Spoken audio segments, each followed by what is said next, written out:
I had a client coming to me complaining of a short backswing and a lack of rotation through strike. I'm going to talk you through how I fixed it. The one ingredient that golfers always pick up on when they watch the best players in the world play, and that is how much hip action, rotation through the middle a golfer has. And when the golfer has got a lot of rotation down through the middle of his golf swing, it's something that promotes an image of power, speed, and accuracy. We really don't see golfers in the world having hip actions that are sideways. Invariably, if you have a hip action that's moving sideways without any rotation, what you tend to get is a flip of the golf club. So the two ingredients that people will always want to remedy is hip rotation and flip. My recent client complained of not being able to rotate in his backswing. Again, another ingredient that always gets brought onto the mat here. Again, when they're talking about, or when golfers are talking about rotation in their backswing, invariably they are looking at their shoulder turn. How much their shoulders are moving around the golf ball at the top of the backswing.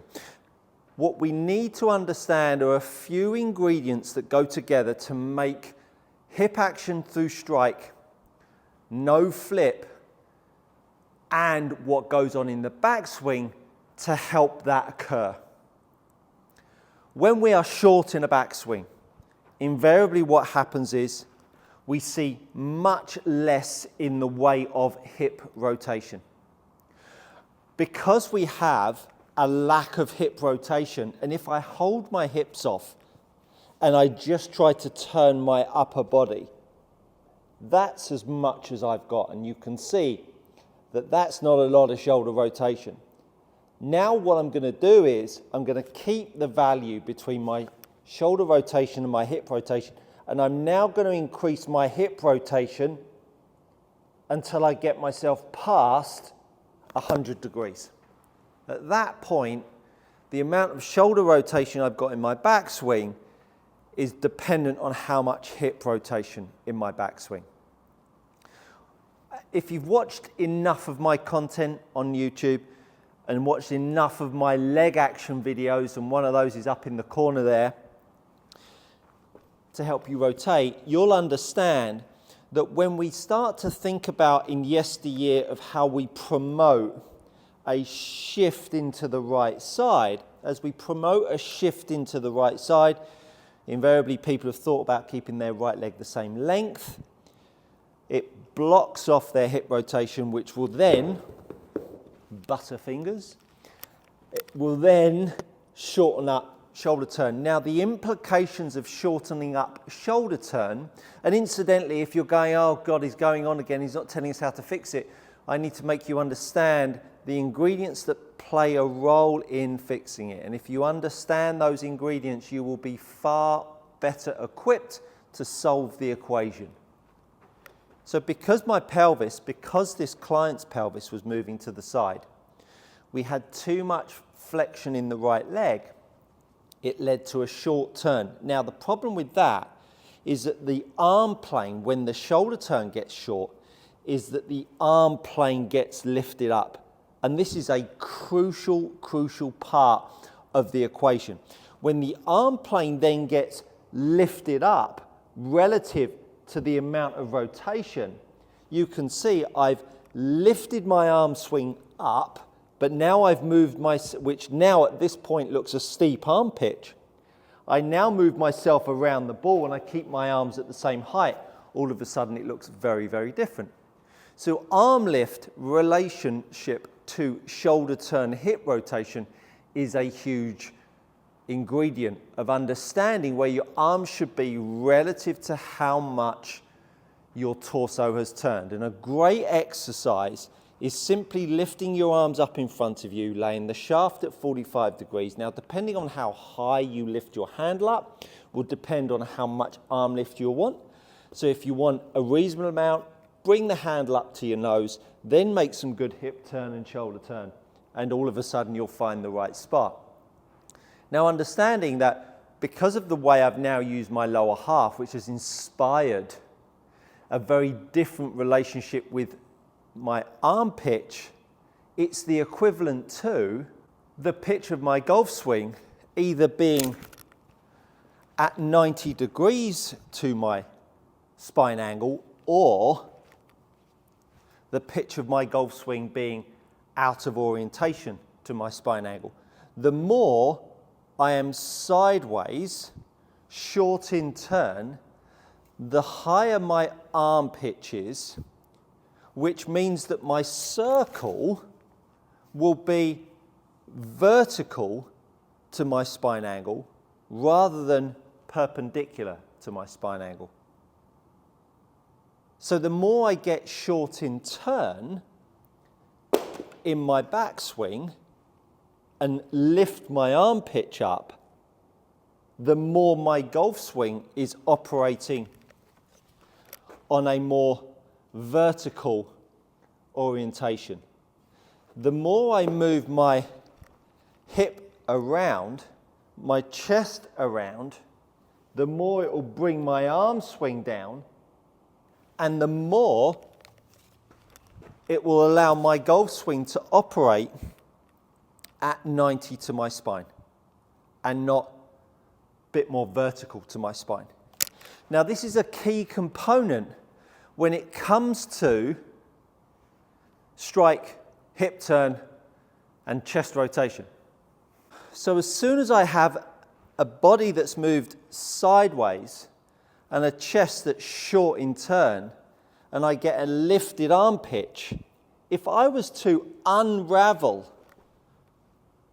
myself from here and start to open myself up, from that spot alone, my path would be excessively outside in. And my face, depending on my grip, would determine whether from that spot I would hit a pull draw or I hit a dirty slice. The path, 11 across on the first one, 9 across on the second one. The only difference in the ball flight that we saw in the sky was the relationship the face was to the path. So for anyone that got themselves to sideways, short in turn, arm lift, there is no chance that you could unravel yourself, strike the golf ball from the inside, and hit the golf ball straight. There's just not enough time to do all of that stuff.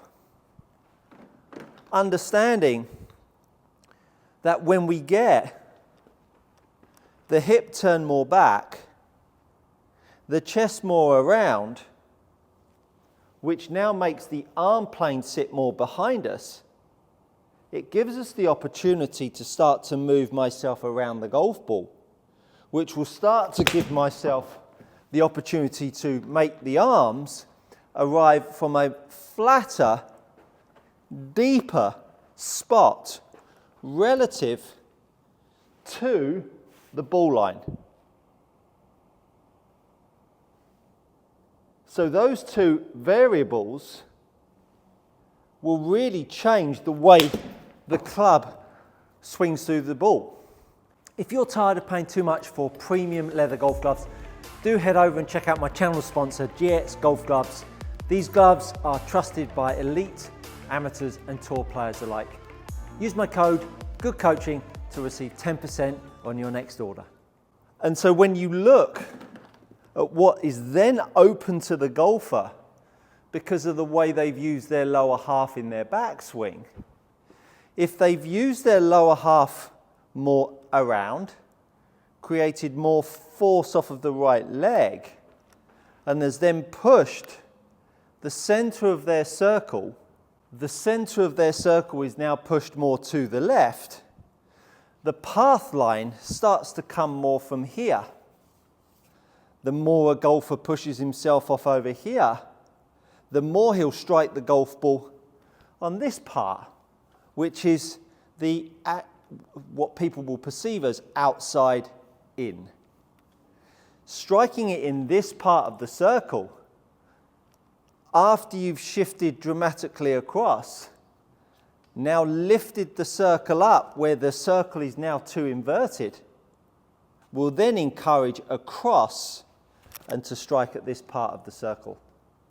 So what I'm simply doing is opening the hip action up, which will lower the arm plane down, which will now make the golfer start to strike the golf ball in this part of the circle here. And in doing so, a golfer, if he has a grip that's orientated in the correct manner, will start to feel how the leg action can start to open himself up to hit a cheeky little draw. So if you want to find out more about leg action, do go over and check out my leg action videos, along with how to pull the golf club in your downswing, because they're two videos that will help you with everything I've spoken about today. I think you'll find that's good coaching.